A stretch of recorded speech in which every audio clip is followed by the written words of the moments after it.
Hello, you're watching Rayl Deal Games, and today I've got an extra video for you all where I'm going to share the 10 games I'm most hyped for following all of the shows from this past weekend. Summer Game Fest, Frosty Game Fest, whatever it was.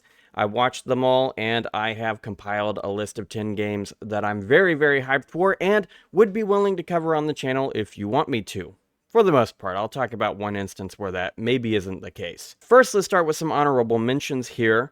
As you may have known watching some of my other videos, I'm a big real-time strategy fan, so when the Game of Thrones trailer first started showing off, I was not interested at all. I don't really care about the IP. George R. R. Martin and HBO kind of sunk that IP as far as I'm concerned with the way that they handled the TV show and the fact that the books aren't coming out.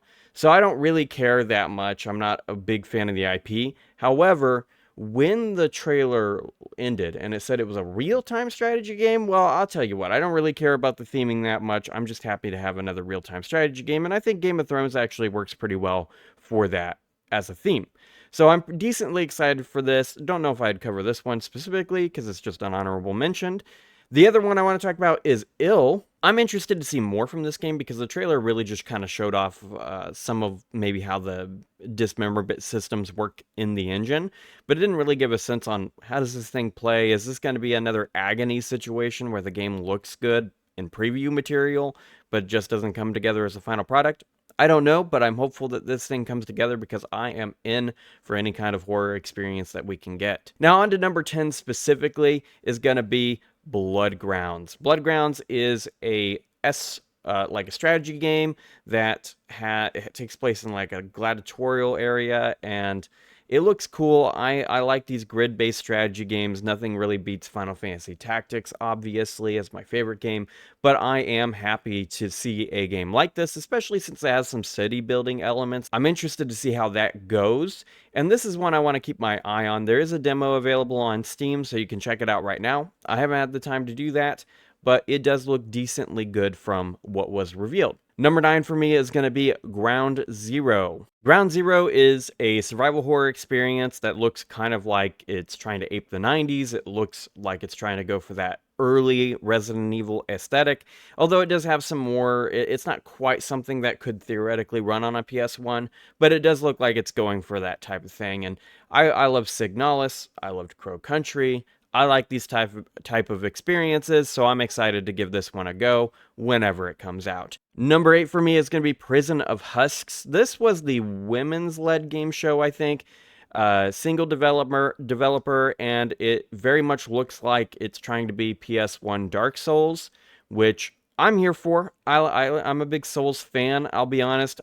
When I say I'm a Souls fan, I'm a fan of From Software's work. I find a lot of people who try to make Souls games don't do a good job, and it's really just From Software that is able to put the pieces together.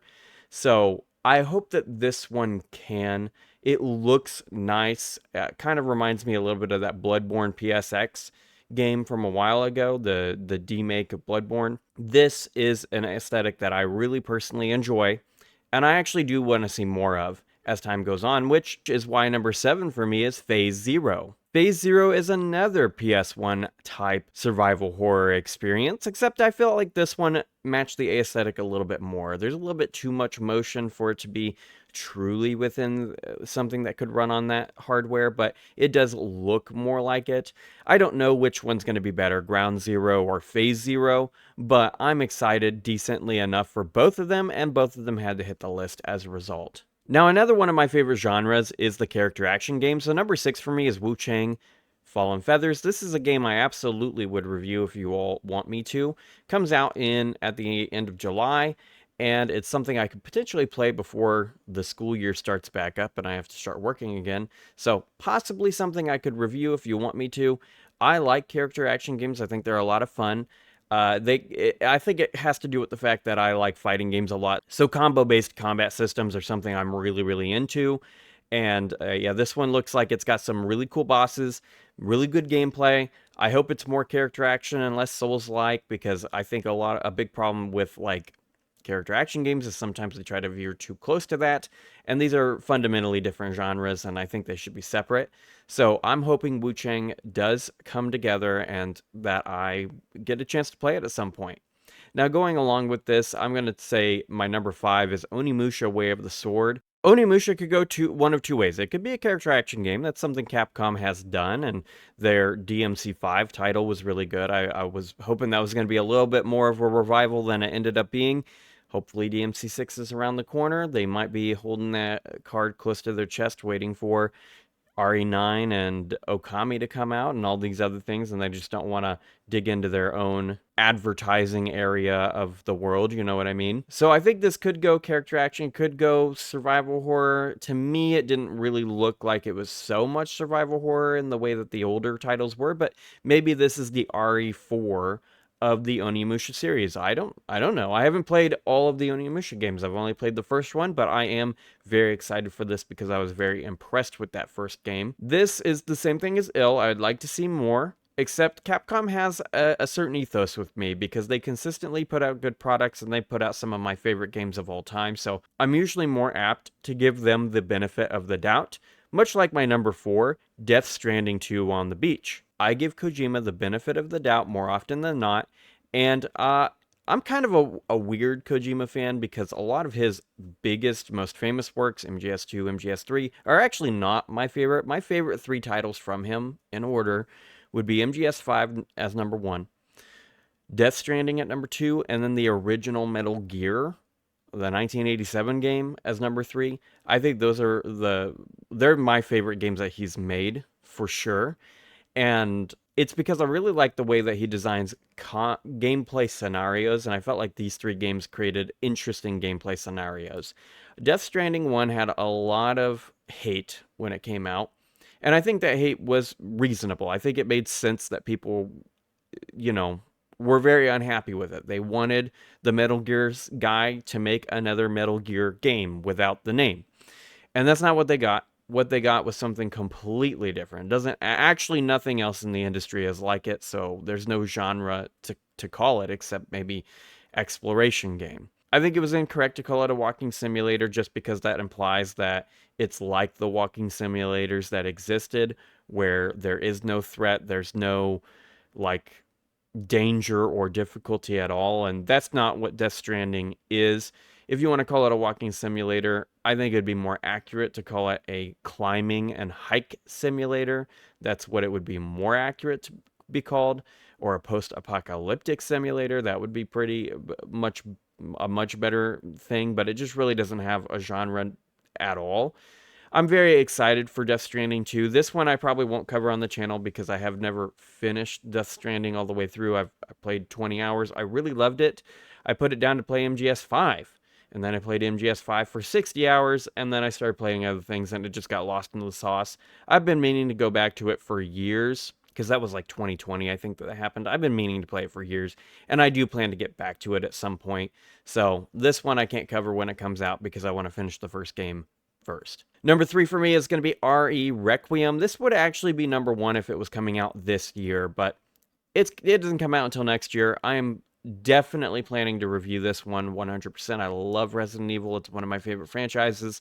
So yeah, I'm going to be reviewing this game for sure. My reviews are usually a month late, so just keep that in mind just because, full-time job, all that stuff.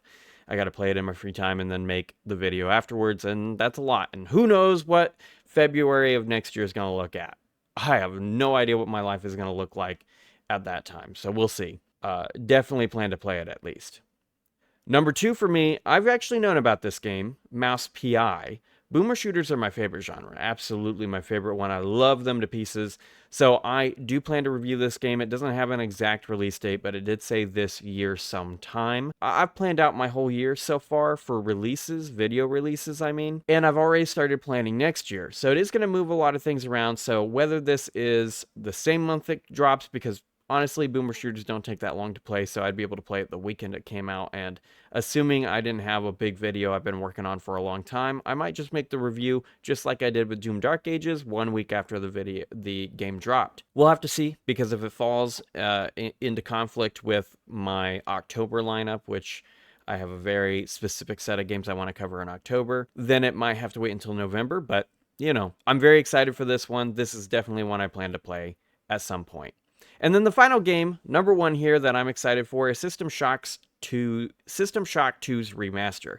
Now, this game we've actually known about, but I did not know about a multiplayer mode. I didn't know that that was a thing in the original. Maybe it wasn't. I don't know. But I'm very hyped for this. The trailer from this last weekend actually made me buy it when I was thinking about it more, because I'm like, yeah, I'm actually due for a System Shock 2 playthrough, man. I played it in 2019, and I do plan to review this one. I've actually already started setting aside the time and moving around my schedule to account for it. So the way I'm hoping to be able to review this is I want to play the original version once through, and then I want to play the remaster twice. I want to play the remaster with remastered graphics, and then their version of the original graphics. And I kind of want to juxtapose those three playthroughs, you know, do one of each line, because there's like the Marine path, the PsyOp path, and the engineering path. I think I did the engineering path on my first playthrough, but I can't quite remember, so I'd love to do all three again, play through the game. Does it have replay value? Because replay value is very important to me, and it's a big part of what I value in games. So I would love to take a look at this. I'd love to review this game. It's definitely coming. It's going to push my desk review back a little bit, maybe by a week. I'm not sure. I'd have to look. But yeah, it's going to push my desk review back a little bit. But this one, I'm definitely reviewing this one for sure. So I want to pass it back to you guys. What are the games that you were most hyped for from this showcase? Is there anything that I kind of looked over that you want me to talk about? You know, I can't promise that I necessarily will, just because I'm not made of money or time, but if it does catch my eye, then I might do so. Let's take it to the comments below and discuss, and if you have a moment right now, maybe check out one of my other videos on the screen. Regardless of what you choose to do, thank you for keeping it real with Rayl Deal Games, and I'll see you all next time.